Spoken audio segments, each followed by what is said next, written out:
এরপর প্রশ্ন হলো, এক ব্যক্তি স্ত্রী সম্পর্কে বলেছেন মায়ের মতো একটা বউ পেয়েছি। এর মাধ্যমে তিনি বোঝাতে চেয়েছেন তার স্ত্রী মায়ের মতো যত্ন আত্তি করে তার। এভাবে বললে বৈবাহিক সম্পর্কের ক্ষতি হবে কি না? এভাবে বললে অবশ্য শরিয়া যেটাকে জেহার বলেছে, অর্থাৎ স্ত্রীকে যদি মা কিংবা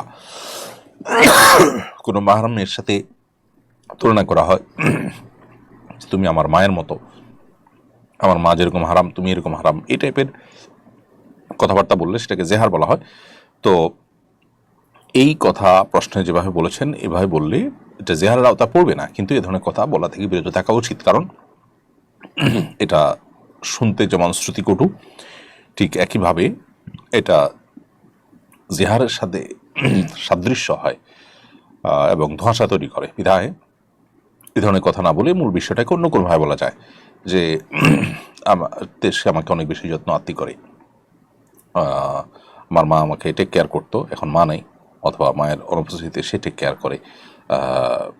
কেয়ার করে যত্নাত্তি করে, সেটা আপনি বলতে পারেন, কিন্তু একেবারে মায়ের মতো বউ পেয়েছি এরকম বলাটা অনুচিত। যদিও এর কারণে বিবাহ ভাঙবে না কিংবা জেহার হবে না। পুরুষ শিক্ষকের কাছে মেয়ে